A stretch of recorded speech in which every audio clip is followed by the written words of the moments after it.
The bank went quiet the moment the paper touched the counter. Not because it was a check, not even because of the number printed on it, but because a man who looked like he belonged to the margins of the city had just placed $8.7 million on polished marble as if it were ordinary. Daniel Brooks walked into Crown Ridge Federal late that afternoon with the calm of someone delivering a fact, not asking for permission. Sunlight slanted through the tall glass doors, casting pale lines across the marble floor. The building smelled faintly of disinfectant and paper, clean, impersonal. Every step echoed, the sound bouncing back at him like a quiet question. Do you belong here? Daniel paused just inside the entrance, one hand still on the cold metal handle, and let his eyes adjust. To the left, teller windows framed in brushed steel. To the right, a few waiting chairs where people sat scrolling phones, avoiding eye contact. A security guard stood near the door, arms crossed, posture neutral but alert. Daniel felt the attention without looking back. He moved toward the counter at an unhurried pace.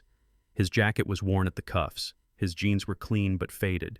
His boots were scuffed from years of use. His hands were rough, marked by small scars that never made it into stories. He didn't look like $8.7 million. He looked like a single father who had packed a lunch that morning, checked a backpack twice, and promised his 8-year-old daughter he'd be home before dinner. The check was folded once in his inner pocket, pressed flat against his chest. It had arrived 3 days earlier in a plain envelope, no ceremony, no drama. A final payment. One number. The result of almost 2 years of late nights. 2 years of working after his daughter fell asleep. 2 years of writing code in a cramped apartment, laptop humming, coffee gone cold. 2 years of finishing what he started because stopping wasn't an option. Daniel stopped at the nearest window. The woman behind the counter was in her early 40s, hair pulled back tight, blazer crisp. Her nameplate read, Karen Whitfield, branch manager. She didn't look up at first. Daniel waited. When she finally glanced up, her eyes moved over him quickly. Face, jacket, hands, boots. Her expression shifted, not subtle, not curiosity, something colder. Daniel reached into his jacket, unfolded the check carefully, and slid it across the counter. He didn't speak. He let the paper announce him. Karen picked it up with 2 fingers. For half a second, her eyes widened, then narrowed. She tilted the check toward the light, turned it over, then laughed, sharp, loud. The sound cut through the lobby and drew glances from nearby tellers and customers. "Where did you get this?" she asked. It wasn't a question, it was an accusation. Daniel met her eyes. "It's mine." Karen leaned back slightly, arms crossing. "Yours," she repeated, smiling thinly. "Right. I'm here to deposit it," Daniel said calmly. Karen laughed again, softer this time, but heavier with contempt. "Do you have any idea what you're asking me to believe?" "I'm not asking you to believe anything," Daniel replied. "I'm asking you to process a deposit." Her gaze flicked toward the security guard near the door. Daniel noticed the shift, the moment curiosity gave way to judgment. "A guy walks in here dressed like he just left a job site," Karen said, her voice carrying, "and hands me a check for $8.7 million. She lifted the paper slightly. "And I'm supposed to pretend that's normal?" Daniel extended his hand slowly. "If you're uncomfortable, I can go to another teller." Karen pulled the check back. "Oh no," she said, her tone hardening. "You're not going anywhere." Something settled cold in Daniel's chest. Not anger, not fear, recognition. "Tell me," Karen said, leaning forward, "where did you steal this?" The word steal fell into the room like a dropped glass. People shifted. The guard stepped closer. Daniel felt the eyes on him, felt the distance grow. He thought of his daughter, her shoes that were getting tight. The tutoring bill he'd delayed, the doctor appointment he'd postponed. "I didn't steal it," he said evenly. Karen smiled, as if his calm confirmed her suspicion. "That's what they all say." Daniel realized then that this wasn't about the check anymore. It was about power, and Karen Whitfield had decided to use hers. She tightened her grip on the paper and turned slightly toward the guard. And the air in the bank grew thin, as if everyone sensed that something irreversible was about to happen. Karen Whitfield did not raise her voice at first. She didn't need to. Power, when it believes it is unquestioned, rarely announces itself loudly. It settles in posture, in pauses, in the assumption that the room already belongs to you. Karen leaned back in her chair, still holding the check between two fingers, as if it were something she'd found on the sidewalk rather than on her counter. Her eyes flicked once more over Daniel Brooks, not to understand him, but to confirm what she had already decided. Daniel stood quietly, his hands resting at his sides. The lobby had changed. It wasn't dramatic, no alarms, no shouting, just a subtle shift, the way people adjusted their weight, the way conversations nearby died mid-sentence. A woman at the next window pretended to focus on her paperwork while listening with one ear. A man in the waiting chairs lowered his phone slightly, eyes lifting. Karen tapped the check against the marble. "You know," she said lightly, "we see scams like this all the time." Daniel didn't respond. Karen smiled, encouraged by the silence. Fake checks, stolen checks. People think if they walk in confidently enough, we'll just hand them money. She glanced toward the security guard again. Not long enough to call him, just long enough to remind Daniel he was there. Daniel inhaled slowly through his nose. He had learned to breathe this way years ago. Slow, deliberate, invisible. The kind of breathing you used when you were outnumbered but not wrong. "I didn't ask for cash," he said. "I asked for a deposit." Karen raised an eyebrow. "That's not how this works." "It is," Daniel replied evenly. "You verify the check, you place a hold if necessary, you process it." Her smile tightened. "That's adorable." Daniel felt the word land like a slap, though his face didn't show it. Behind Karen, a digital display scrolled interest rates and loan offers, numbers designed to look reassuring. Daniel noticed them absently, the way you noticed wallpaper while waiting for bad news. Karen straightened in her chair. "Let me ask you something," she said. "Do you have any idea how suspicious this looks?" Daniel met her gaze. "I understand it looks unusual." "Unusual?" she repeated. "That's one word for it." She turned the check over again, as if hoping it would change under inspection. $8.7 million, she said slowly, savoring the number. From a man who doesn't even have a briefcase. Daniel almost smiled at that. "I didn't know a briefcase was required," he said. Karen's eyes flashed. "Don't get smart with me." A few feet away, the security guard shifted his stance. Not aggressively, not yet. But his attention was no longer casual. Daniel noticed, filed it away, and chose his next words carefully. "I'm not trying to cause trouble," he said. "If you don't want to handle it, I'll gladly speak to another teller." Karen's lips parted in a laugh that wasn't amused. "You think you can just shop around?" She shook her head. "No, that's not happening." Daniel felt something tighten in his chest. He had heard this tone before, from landlords, from supervisors, from people who enjoyed the feeling of being final. "Why not?" he asked. Karen leaned forward, placing the check flat on the counter between them, her palm pressing down on it. "Because this," she said, "is either fraudulent or stolen, and either way, it's my responsibility to stop it." The word responsibility hung in the air, dressed up to look noble. Daniel looked at the check under her hand. The paper was thick, official. He knew every detail of it, where it had been printed, who had signed it, how long it had taken to arrive. He knew the hours behind it, the sacrifices, the nights he'd chosen work over sleep because Maya needed stability more than he needed rest. "This check is legitimate," he said. Karen snorted. "Of course it is." She glanced around the lobby now, her voice rising just enough to carry. "Everyone hears that line." Daniel became aware of the way people were watching him now, not openly, but carefully, measuring, deciding which version of the story felt safer to believe. He felt the old, familiar isolation creep in, the kind that came when a room silently agreed you were the problem. "I can provide identification," he said, "documentation, whatever you need." Karen waved a dismissive hand. "Oh, I'm sure you have something." The contempt was no longer subtle. Daniel's jaw tightened for just a moment before relaxing again. He reminded himself of Maya's voice that morning, serious and small.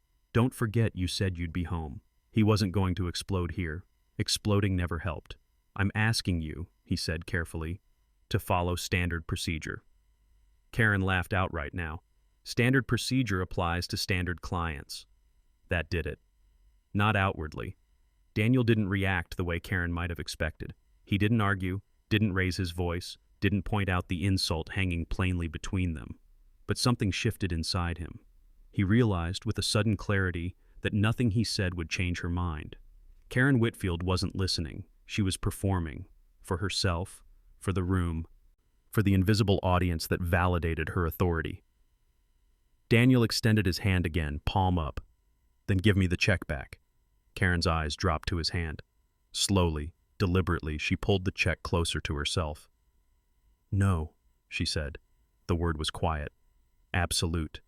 A murmur rippled through the lobby, barely audible but present. The security guard took another step forward, now close enough that Daniel could feel the space behind him shrink. Karen straightened, satisfaction flickering across her face. "You're not leaving until we sort this out." Daniel's fingers curled slightly, then relaxed. "By calling security?" he asked. Karen smiled. "Already ahead of you." She turned her head just enough to address the guard. "Excuse me," she said, her voice smooth. "We have a situation." The guard nodded and moved closer. His presence heavy and unmistakable. Daniel felt the room complete its decision. To them, he was no longer a customer. He was a problem. Karen looked back at him, her hand still resting on the check, her expression bright with something that looked dangerously like enjoyment. "You really should have thought this through," she said. Daniel held her gaze. "I did," he replied. And as Karen's fingers tightened around the paper, the sound of authority settling into cruelty, Daniel sensed that the moment was tipping, away from misunderstanding and towards something that could not be undone. The security guard stopped a few feet behind Daniel Brooks, not close enough to touch him, not far enough to be ignored. It was the kind of distance that said you are being watched, even if no one had said it out loud yet.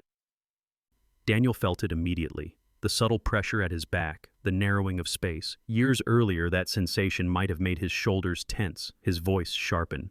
Now, it only made him still. Karen Whitfield noticed the change in the room and leaned into it. She stood up from her chair slowly, smoothing the front of her blazer as if preparing for a presentation. Her movements were calm, deliberate. She had the confidence of someone who believed the system would always take her side. "This gentleman," she said, turning slightly so her voice carried toward the lobby, "is attempting to deposit a check that appears to be fraudulent." The word "appears" did a lot of work. Daniel turned his head just enough to look at the guard. The man was older than he'd first thought, late 40s, maybe early 50s, gray at the temples. A face that looked tired rather than cruel. His eyes met Daniel's for a brief moment, searching for something. Daniel gave him nothing but calm. "I'm not attempting anything," Daniel said. "I presented a check, that's all." Karen let out a soft, mocking laugh. "See? Calm. That's how they do it." A man in the waiting area shifted uncomfortably and stood up, pretending to check his phone. A woman holding a purse closer to her chest took a step back. The lobby had begun to rearrange itself around Daniel, creating a small, invisible circle of distance. Karen stepped closer to the counter, her palm flattening over the check again. "Tell me the truth," she said. "Did you find this, or did someone give it to you?" Daniel looked at her. "I earned it." Her eyebrows lifted. "By doing what?" He hesitated, not because he didn't have an answer, but because he knew how it would sound in this room. The long nights, the contract, the final payment. None of it would matter now. "I worked for it," he said. Karen smiled like a teacher indulging a child. "Doing what exactly?" Daniel felt the eyes of the room settle on him again. He could almost hear the judgments forming, stacking neatly on top of one another. "Software," he said. Karen laughed openly this time. "Of course you did." Daniel's jaw tightened for half a second, then relaxed. He wasn't here to convince her of anything. He was here to finish an errand and go home to his daughter. "I'm done with this," he said. "Give me the check back." Karen's smile vanished. "Oh no," she said. "You don't get to decide that." She turned to the guard. "Sir, I believe this check is stolen. I need you to stay right here." The guard nodded slowly, his eyes flicking between Karen and Daniel. "Do you have any proof of that, ma'am?" he asked. Karen didn't miss a beat. "The proof is standing right in front of you." Daniel felt something settle cold and heavy in his stomach. Not fear, but understanding. This wasn't about evidence. It was about appearance. "I have identification," Daniel said. "I have documentation. You can call the issuer. You can verify it." Karen waved him off. "That's not necessary." "It is." Daniel replied, his voice still even. Her eyes narrowed. You're in no position to tell me how to do my job. A silence stretched between them. The guard shifted his weight again, clearly uncomfortable now. He glanced around the lobby, then back at Karen. Maybe we should verify it, he suggested, just to be sure. Karen turned on him sharply. Are you questioning my judgment? The guard straightened. No, ma'am. Daniel saw the moment Karen realized the room belonged to her. She picked up the check, not to inspect it, to hold it. Let me be very clear, she said, addressing Daniel but projecting to everyone else. If you don't tell me exactly where this came from, I'm calling the police. A few people gasped softly. Someone near the door murmured something under their breath. Daniel thought of Maya again, how she'd hugged him that morning, how she'd reminded him not to forget his promise. He took a slow breath. I'm not answering questions that assume I'm a criminal, he said. Karen's lips pressed together. So you admit it, she said quickly. No, Daniel replied. I'm asserting my right to be treated like a customer. Karen laughed, but there was no humor in it now. You forfeited that right when you walked in here with that. She shook the check slightly, as if daring it to contradict her. The guard took another step closer, now within arm's reach. His voice was lower when he spoke. Sir, he said to Daniel, I need you to cooperate. Daniel nodded. I am cooperating. Karen scoffed. By refusing to answer? By remaining calm, Daniel said. Something flickered across the guard's face. Respect, maybe, or regret. It passed quickly.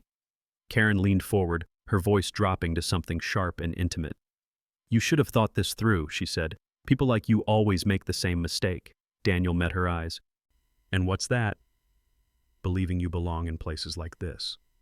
The words landed hard.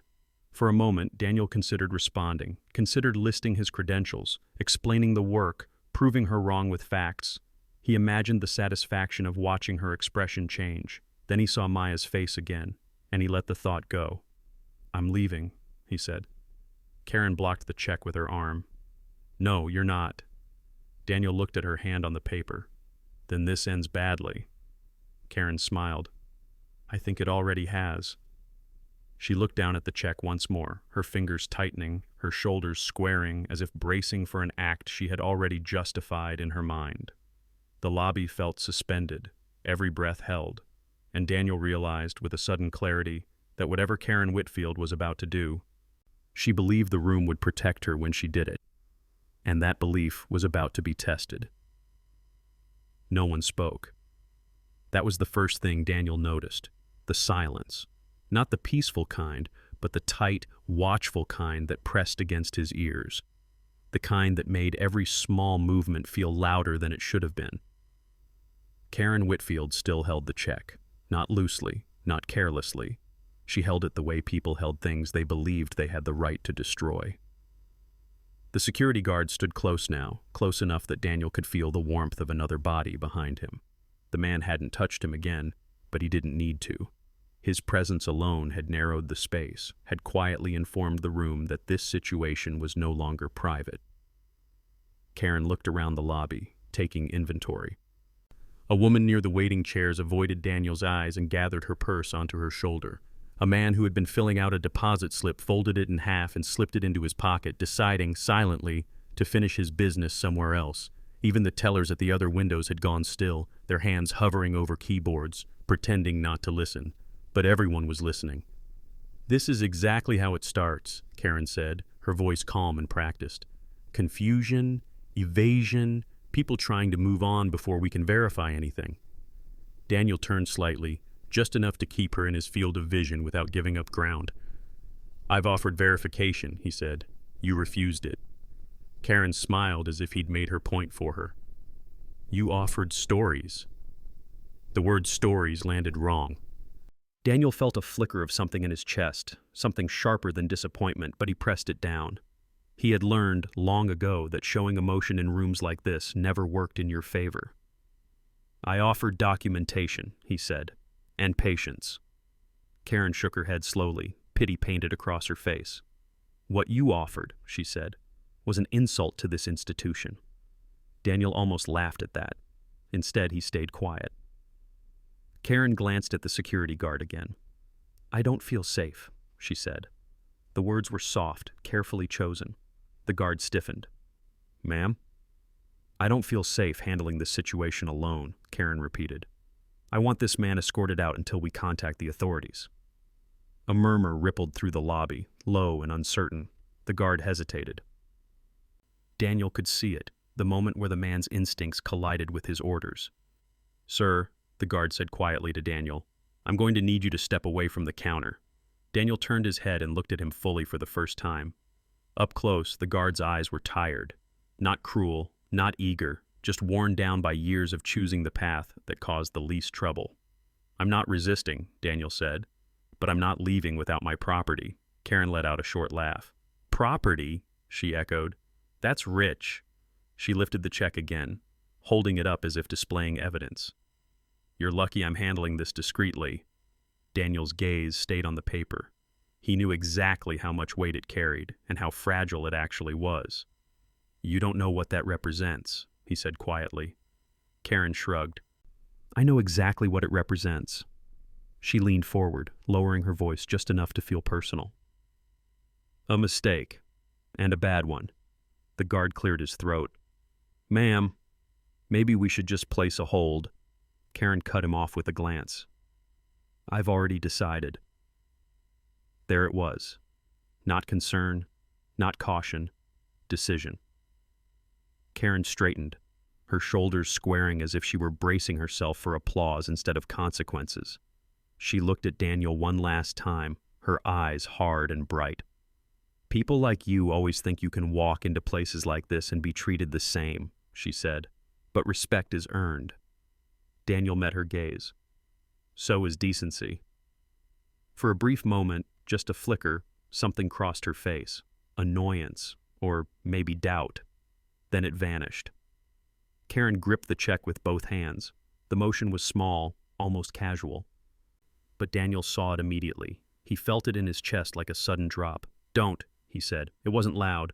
It wasn't angry. It was instinct. Karen hesitated for half a second, long enough to make a choice. Then she tore the check in half. The sound was sharp, final, paper ripping cleanly, echoing off marble and glass. Someone gasped. The guard took a step forward. Too late. Karen tore it again, and again. White fragments fluttered down onto the counter like snow, landing between them. Worthless now, meaningless, silent. Daniel stared at the pieces. For a moment, the lobby disappeared. He saw Maya at the kitchen table, tongue pressed between her teeth as she worked through homework. He saw the calendar on the wall with bills circled in red ink. He saw the late nights, the cold coffee, the promise he'd made to himself that one day things would be easier, all of it reduced to scraps of paper drifting onto polished stone. Karen brushed the pieces into a small trash bin beside her desk. "There," she said briskly. "Problem solved." The room went dead quiet.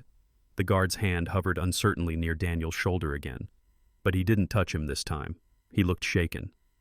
Karen lifted her chin. "Now get out of my bank," she said, "before I have you arrested." Daniel didn't move. He didn't shout, didn't argue. He simply stood there, breathing slowly, feeling something settle deep in his chest. Not rage. Resolve. He looked at Karen Whitfield one last time. She had already turned away, reaching for a file as if he had never existed. Daniel turned and walked toward the exit. His footsteps echoed across the marble floor, each one sounding heavier than the last. No one spoke. No one followed. When he pushed open the glass doors, sunlight spilled across his face, warm and indifferent. The city moved on around him, cars passing, people talking, life continuing as if nothing had happened. Daniel stepped onto the sidewalk and stopped. Behind him, the bank doors closed with a soft, final click. He stood there for a moment, eyes closed, breathing through the tightness in his chest, wondering how he was going to explain this to his daughter. When he heard the door open again, and a voice behind him spoke a single word that did not belong to Karen Whitfield. "Sir." Daniel Brooks froze. The word landed behind him, calm, measured, unmistakably deliberate. Not shouted, not rushed. It didn't belong to the bank, to the tension he'd just stepped out of, or to the sharp authority that had cut him down moments earlier. It belonged to someone who knew exactly what it meant. Daniel turned slowly. A woman stood a few feet away from him on the sidewalk.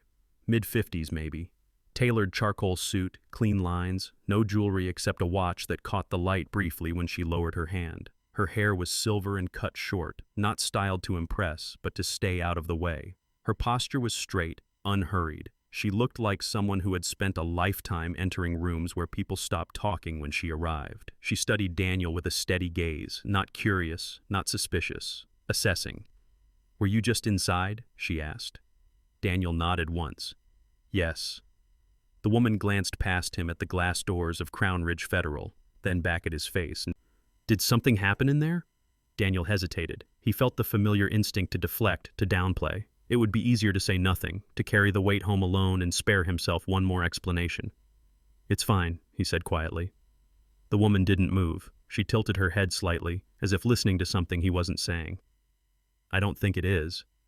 Daniel met her eyes. Something in them made it difficult to look away. Not warmth, not pity, precision. "What's your name?" she asked.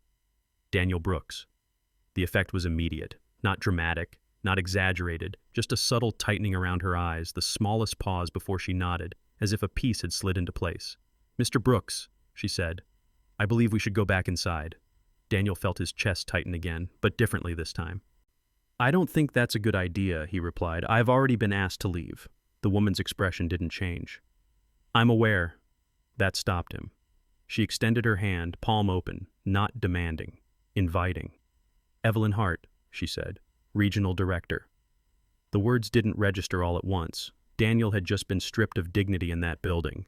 The idea that someone with authority was now standing in front of him felt unreal, like a scene from a story he wasn't meant to be in. "I was on my way in for a scheduled visit," Evelyn continued. "I saw you come out, and I recognized your name." Daniel frowned slightly. "From where?" "From a report," she said. 2 weeks ago." She let that sit. "You were listed as a primary contributor on a contract review I approved," she added. "A long-term development project. Final payment issued recently." Daniel felt something shift inside him. Not relief exactly, more like the first crack in a wall he'd been holding up for years. Evelyn glanced back at the bank doors again. "What happened in there?" Daniel looked past her at the street. Cars moved, people laughed. A man walked by with a coffee cup and no idea that Daniel's life had just tilted sideways. "They accused me of stealing the check," he said finally. "They tore it up." Evelyn's jaw tightened. Not visibly, just enough. "Who?" she asked. "The branch manager," Daniel replied. "Karen Whitfield." Evelyn nodded once. "I see." She turned toward the entrance. "Come with me." Daniel didn't move. "I just want to go home," he said. "My daughter's waiting." Evelyn looked back at him. "You will," she said. "But not before this is corrected." There was no anger in her voice, no threat, just certainty. Daniel followed her back toward the doors. The lobby looked exactly the same when they stepped inside, and entirely different. The security guard noticed Evelyn immediately. His posture snapped upright, recognition flashing across his face. "Ma'am," he said, nodding. Evelyn nodded back but didn't slow. The tellers noticed next. One froze mid-sentence with a customer. Another glanced up, went pale, and looked quickly back down at his screen. Karen Whitfield was turned away from the counter, filing something into a drawer. Evelyn walked straight toward her. "Ms. Whitfield," she said. Karen turned, her professional smile already in place, until she saw who was standing in front of her. "Ms. Hart," Karen said brightly. "I wasn't expecting you today." Evelyn stopped a few feet from the counter. She didn't return the smile. She didn't take the hand Karen extended. "I imagine you weren't," Evelyn replied. Karen's hand hovered, then dropped. Her eyes flicked past Evelyn and landed on Daniel. The color drained from her face. Evelyn followed her gaze. "You two have met," she said. Karen swallowed. "Yes. There was a misunderstanding." "A misunderstanding," Evelyn repeated. Her voice was calm, flat. Karen nodded quickly. "The gentleman brought in a check that raised some concerns. I was just being cautious." Evelyn folded her arms slowly. "Cautious," she said. "Is that what you call accusing a client of theft?" Karen opened her mouth, then closed it. She glanced around the lobby, suddenly aware of the attention again, this time not on Daniel, but on her. Evelyn gestured toward Daniel. "Mr. Brooks brought in a legitimate check for $8.7 million, she said, issued as final payment on a project that took nearly 2 years to complete. Karen shook her head weakly. "I didn't know." "You didn't ask," Evelyn replied. "You didn't verify. You didn't follow procedure." She stepped closer. "Instead, you decided who he was based on how he looked." Karen's hands began to shake. "I was protecting the bank," she whispered. Evelyn's eyes hardened. "You humiliated a client in front of a room full of people," she said. "You destroyed his property. You called security on a man who remained calm and cooperative throughout." The security guard shifted uncomfortably. Evelyn turned to him. "Did Mr. Brooks cause any disturbance?" "No, ma'am," the guard said. "He was calm the whole time." Evelyn nodded. "Thank you." Karen looked like she might collapse. Evelyn turned back to her. "This ends now." Karen's voice broke. "Please." Evelyn raised a hand, stopping her. "I'll speak," she said. "You'll listen." The lobby was silent again, but this time the silence belonged to someone else. "Effective immediately," Evelyn continued, "your employment with this bank is terminated." Karen stared at her. "You can't—" "I can," Evelyn said, "and I am." Karen's knees buckled slightly as she gripped the counter. Daniel stood a step behind Evelyn, watching it all with a strange detachment. He had imagined this moment, vindication, satisfaction, something loud. Instead, all he felt was tired. Evelyn turned slightly toward him. "Mr. Brooks," she said, her tone softening just enough. "I owe you an apology on behalf of this institution." Daniel nodded once. "We'll handle the reissue of your check immediately," she continued, "and we will make sure this never happens again." Daniel looked at the empty space on the counter where the check had been. "I hope so," he said. Evelyn met his eyes. "So do I." She gestured toward the hallway leading deeper into the bank. "Please come with me." Daniel hesitated, then followed. As they walked past the teller windows, he felt eyes on him. Not suspicious now, but careful. Respectful. The balance of the room had shifted, and Daniel realized, as they reached the corridor marked executive offices, that the hardest part wasn't over yet. Because what came next wouldn't be about punishment, but about what justice was supposed to look like. The hallway behind the teller line felt like another world. The noise of the lobby faded with every step. No murmurs, no clinking coins, no forced politeness. Just muted footsteps on carpet and the low hum of air conditioning. The lighting was softer here, warmer, as if the bank itself changed tone once appearances were no longer required. Evelyn Hart led the way without looking back. She walked with the ease of someone who had never doubted she belonged wherever she went. Daniel followed a step behind, hands relaxed at his sides, heart still working through the echoes of what had just happened. The image of Karen Whitfield gripping the counter replayed in his mind, not with satisfaction, but with a quiet disbelief. It had all unfolded so quickly once the truth entered the room. They stopped at a door marked Client Services, Executive. Evelyn opened it and gestured him inside. The room was modest, no grand desk, no intimidating view, just a round table, 2 chairs, a window overlooking the street below. The walls were painted a soft gray, the kind meant to calm rather than impress. There was a faint scent of lavender in the air. "Please," Evelyn said. "Sit." Daniel did. His legs felt heavier than he expected, as if the adrenaline had finally begun to drain. He rested his hands on the table and noticed, absently, the faint lines on his palms, the map of years that never showed up on resumes. Evelyn took the seat across from him. For a moment, she didn't speak. She studied him, not like Karen had, not looking for flaws, but like someone measuring impact. The silence stretched, but it wasn't uncomfortable. It was deliberate. "What happened today," Evelyn said finally, "should not have happened." Daniel nodded. "I know." Her eyes softened slightly. "I want to say this clearly," she continued. "Not as policy, not as damage control, as a person. I'm sorry." The word landed differently here. Not weaponized, not defensive, not wrapped in conditions, just sorry. Daniel felt something loosen in his chest. "Thank you," he said. Evelyn folded her hands on the table. Karen Whitfield violated several policies, she said, but more importantly, she violated trust, the kind of trust that keeps institutions standing when the paperwork runs out. Daniel looked down at his hands. I didn't come here to cause problems. I know, Evelyn replied. That's what makes it worse. She leaned back slightly. You had every reason to react differently. You didn't. Daniel thought about that. I've learned, he said slowly, that reacting doesn't always change outcomes. Sometimes it just confirms what people already believe. Evelyn studied him. And what do people usually believe? That someone like me doesn't belong, Daniel said. He didn't say it bitterly. He said it like a fact he'd had to memorize. Evelyn exhaled quietly. That's not something we can afford to get wrong. She reached for her phone and unlocked it. The check, she said. We'll take care of that first. Daniel's gaze lifted. It was torn up. I know, Evelyn replied. It will be reissued, expedited, couriered. I'll personally contact the issuer. Daniel nodded. Relief moved through him, not explosively, but steadily, like pressure easing rather than vanishing. How long? He asked. Tomorrow afternoon, she said, at the latest.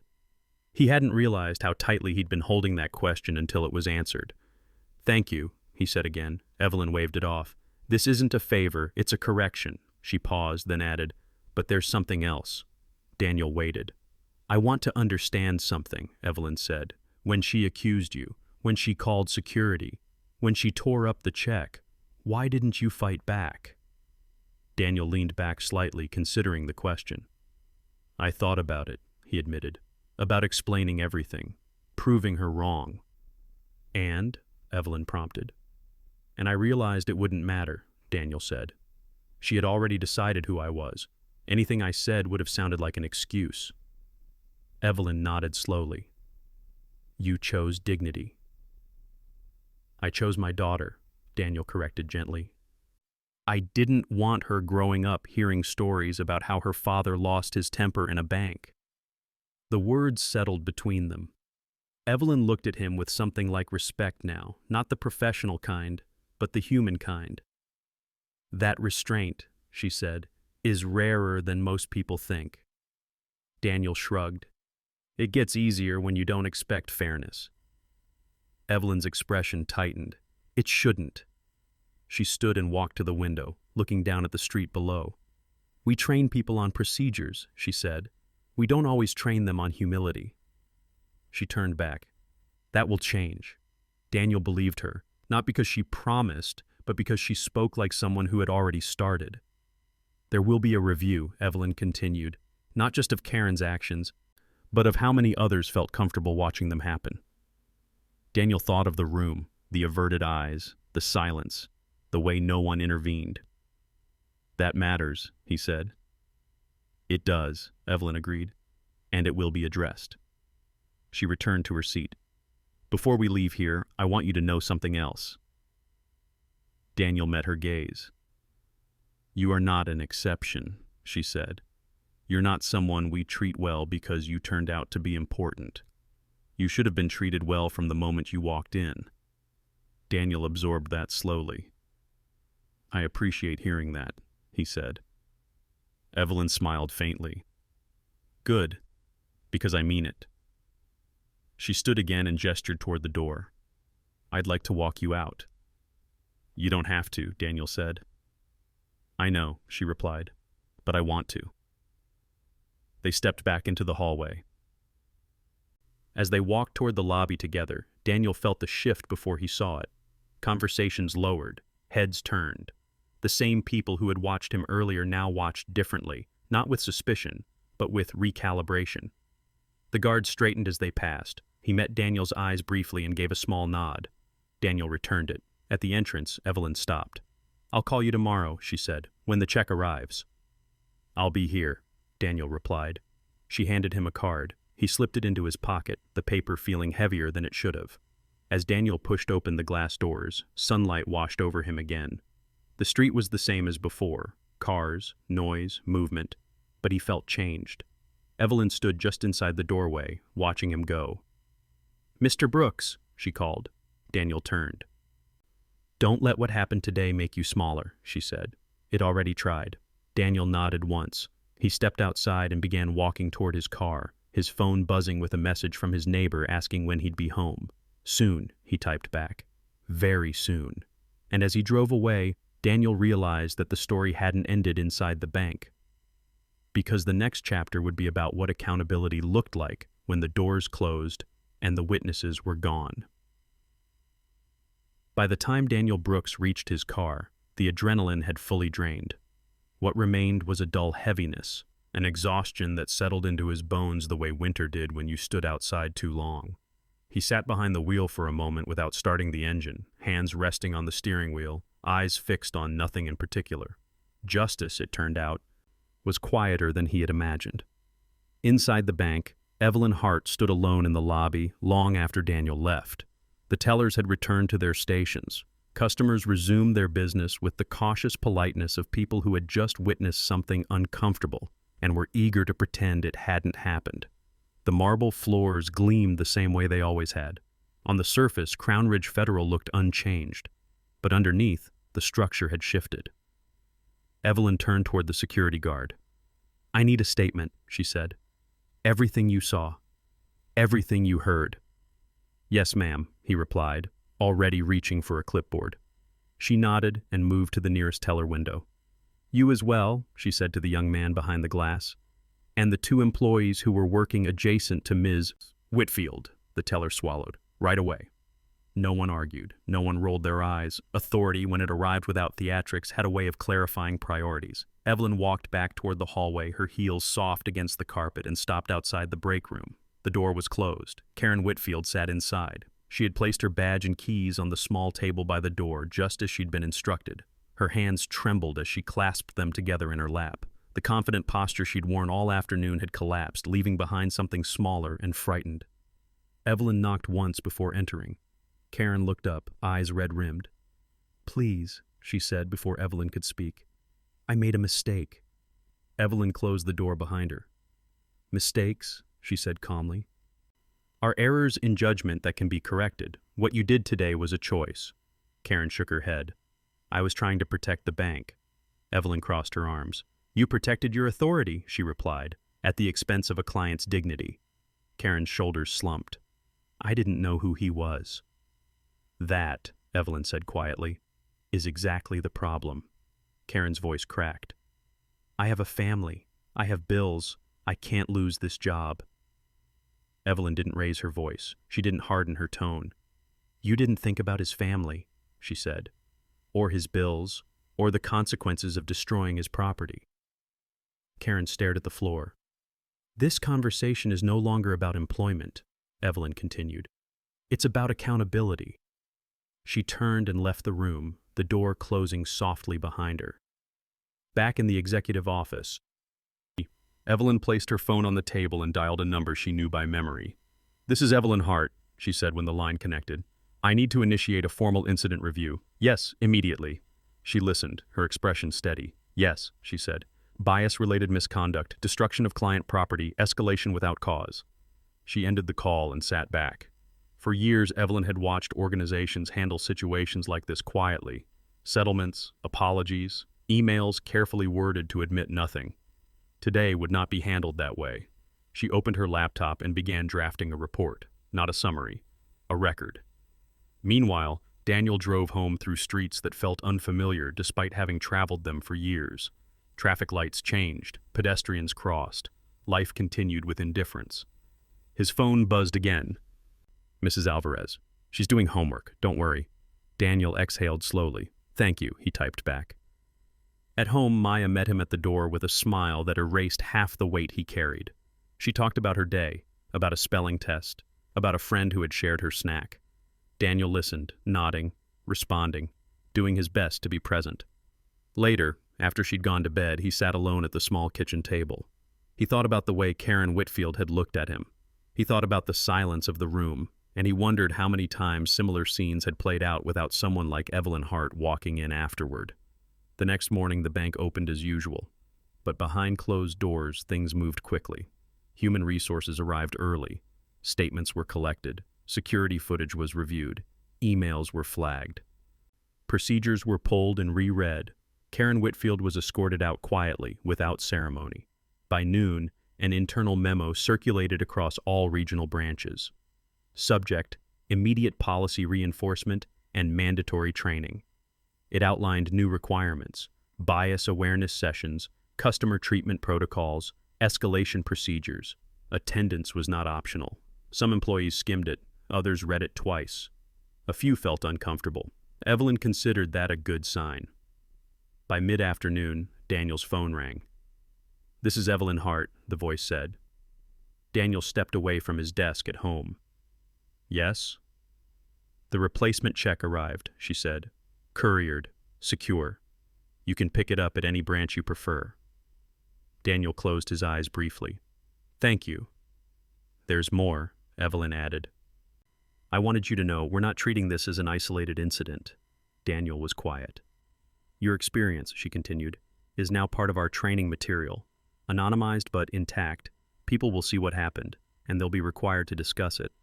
Daniel absorbed that slowly. "I didn't ask for that," he said. "I know," Evelyn replied. "But it matters." He nodded. "Then I'm glad." After the call ended, Daniel sat back in his chair. He didn't feel triumphant. He didn't feel vindicated. He felt something steadier. Later that evening, Evelyn stood in her office overlooking the city, lights beginning to flicker on below. She reread the final version of the report one last time before submitting it. At the bottom, she added a single line. "Respect is not situational. It is the baseline." She hit send.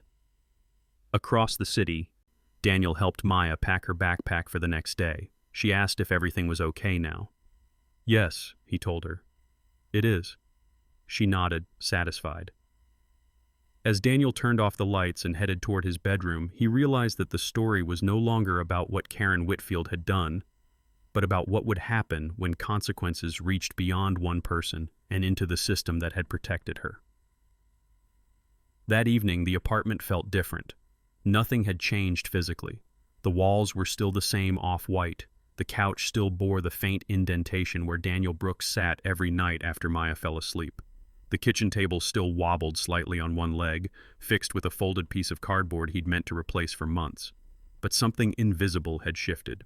Daniel set the envelope on the counter and watched Maya circle it with curiosity, careful not to touch it, as if it might disappear if she did. "That's it?" she asked. "The paper?"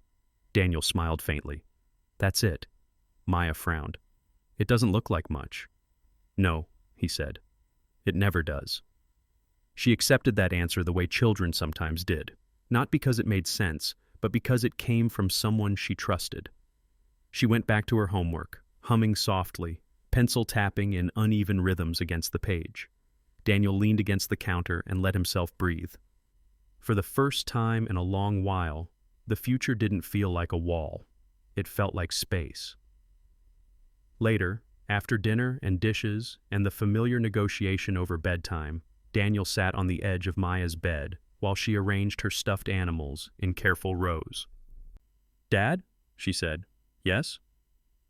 "Why were you sad yesterday?" The question was gentle, curious, unaccusing. Daniel considered how much to say. "Someone treated me badly," he said finally. "Did you do something wrong?" "No," he replied. "I didn't." Maya nodded, processing. "Did they say sorry?" "Yes," Daniel said. "They did." She seemed satisfied by that, at least for now. She pulled the blanket up under her chin and yawned. "You don't look sad anymore." Daniel brushed a strand of hair from her forehead. "That's because I remembered something important." "What?" "That how people treat you doesn't decide who you are." Maya smiled sleepily. "I know that." Daniel laughed softly. "I'm glad one of us does." After she fell asleep, Daniel returned to the living room and sat in the quiet. The city outside hummed faintly through the window. Sirens in the distance, the occasional car passing, the steady pulse of a world that never paused for personal revelations. He thought about Karen Whitfield. Not with anger, with distance. He wondered what she would tell herself about that day. Whether she would frame it as bad luck, or a misunderstanding, or someone else's fault. whether she would ever see the moment clearly, the way her certainty had turned into cruelty without her noticing. He hoped she would, but he knew better than to depend on it. His phone buzzed on the table, a message from Evelyn Hart. "Evelyn, just checking in. I wanted to make sure you got home safely." Daniel typed back. "Daniel, we did, thank you." There was a pause. "Evelyn, one more thing. If you're open to it, I'd like to invite you to speak at one of our internal sessions, not as an expert, as a person." Daniel stared at the screen for a long moment. He hadn't expected that. He thought about standing in front of a room full of people like Karen, people who might nod politely without listening, people who might only hear what confirmed what they already believed. Then he thought about Maya, about the version of the world she would grow up in if no one ever challenged those rooms. "Daniel, let me think about it." "Evelyn, of course." Daniel set the phone down. He wasn't sure yet what he would say, or if he would say anything at all. But the invitation itself felt like something new, a recognition that respect wasn't just something owed to him, but something he could help redefine for others. The next morning, Daniel woke before his alarm, a habit. He made coffee and stood by the window while it brewed, watching the sky lighten slowly. Maya padded into the kitchen a few minutes later, hair sticking up in impossible directions. "Morning," she said. "Morning." She poured cereal into a bowl and glanced at him. "Are we still going to the bookstore today?" Daniel smiled. "Yes." "Even if the paper didn't work?" she asked carefully. Daniel crouched to her level. "Especially then."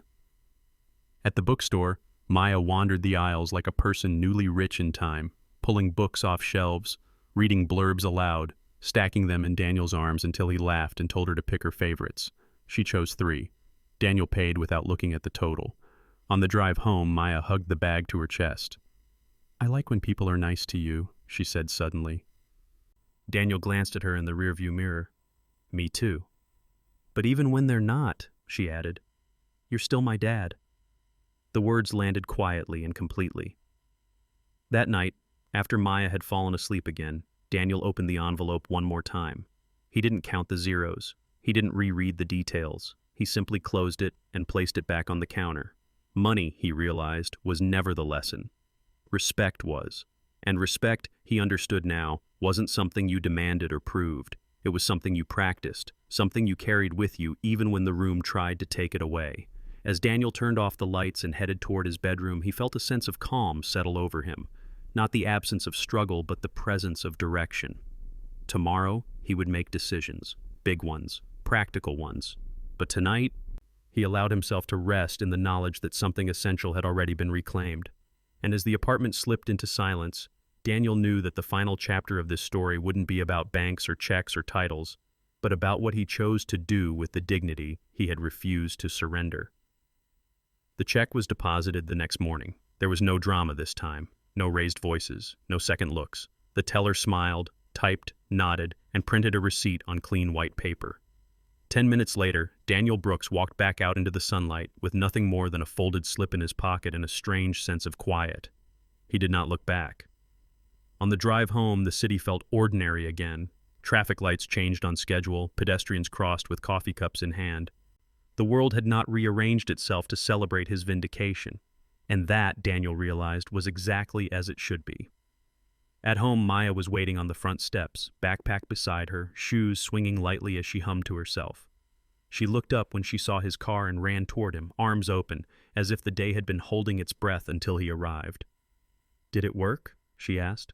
Daniel knelt and pulled her into a hug. "Yes." She smiled, satisfied, and immediately moved on to the next important thing. "Mrs. Alvarez made cookies." Daniel laughed. "Did she?" "She said I could have 2, Maya added, conspiratorial. "But I saved one for you." Inside the apartment, the cookie sat wrapped in a napkin on the small kitchen table. Daniel took a bite and closed his eyes for a moment, letting the sweetness settle. "It's perfect," he said. Maya beamed. Later, while Maya worked on her homework and the evening light softened the corners of the room, Daniel opened his laptop, not to work, not to plan, but to write a single email. To Evelyn Hart. He thanked her again, briefly. He accepted the invitation to speak, not because he believed he had the answers, but because he believed the room needed different questions. Her reply came quickly. "Thank you. We'll listen." That night, after Maya had fallen asleep, Daniel stood by the window and looked out at the city lights. He thought about the moment Karen Whitfield had torn the check, about how easily certainty had become cruelty, about how quiet the room had been when it mattered most. He also thought about Evelyn, about how authority could sound when it chose restraint instead of spectacle, about how a single word, spoken with intention, could shift an entire balance of power. "Sir." The weeks that followed were busy, but not frantic. Daniel paid the bills he'd postponed. He scheduled appointments he'd delayed. He replaced the shoes Maya had outgrown and bought a small bookshelf for the corner of her room, one she filled carefully with her favorite stories. He did not buy extravagance. He bought time. Time to cook dinner without rushing. Time to walk Maya to school instead of driving. Time to sit beside her while she read aloud, stumbling over new words and grinning when she got them right. At the bank, changes continued. Training sessions became mandatory. Scenarios were discussed openly. Footage was reviewed, not to shame, but to examine. Some employees were uncomfortable. Others were relieved. A few left. Evelyn considered that progress. When Daniel stood in front of one of those rooms weeks later, he did not raise his voice. He did not dramatize the story. He spoke plainly. "I didn't need you to know who I was," he told them. "I needed you to treat me like you didn't need to know." The room was quiet. Afterward, several people approached him, not with apologies, but with questions. Honest ones. "How do you notice your assumptions? What do you do when you realize you've made one?" Daniel answered as best he could. At home, Maya noticed the difference. "You smile more," she told him one evening as they washed dishes together. Daniel paused, considered it. "I think I stand straighter." She nodded as if that explained everything. Months later, an email arrived from the bank, brief and professional. It thanked him again. It mentioned policy updates. It closed with a sentence Daniel read twice. "Your experience helped us become better." He replied with 2 words. "I hope so." On a quiet Sunday afternoon, Daniel and Maya sat on the floor assembling a puzzle. Sky pieces, stubborn and blue, edges already complete. Maya hummed softly, concentrating. "Dad?" she said without looking up. "Yes?" "If someone is mean to you again," she asked, "will you be okay?" Daniel smiled. "Yes." "Why?" "Because," he said, fitting a piece into place, "I know who I am, and I know who I'm not." Maya nodded, satisfied, and went back to the puzzle. When it was finished, Daniel leaned back against the couch and looked at the picture they'd made together, something simple, whole, earned piece by piece. He thought again about the bank, about the check, about the moment everything could have broken. Money had fixed the practical problems. It had eased the pressure. It had opened doors. But it hadn't given him what mattered most. That had come from somewhere else. From choosing restraint when anger would have been easier, from refusing to shrink when shrinking was expected, from holding on to dignity even when a room tried to strip it away. Daniel turned off the lights that night and stood for a moment in the quiet, listening to the steady breathing from Maya's room. He felt no urge to prove anything anymore. The world would keep testing people like him. Systems would fail. Rooms would fall silent again. But now he knew something he hadn't known before. They could tear paper. They could misuse power. They could decide he didn't belong. But they could not take what he refused to surrender. And as Daniel closed his bedroom door and let the night settle around him, he understood that the story had never really been about a bank or a check or even justice. It had been about the quiet, unshakable truth that respect, once claimed, was the only thing that truly lasted.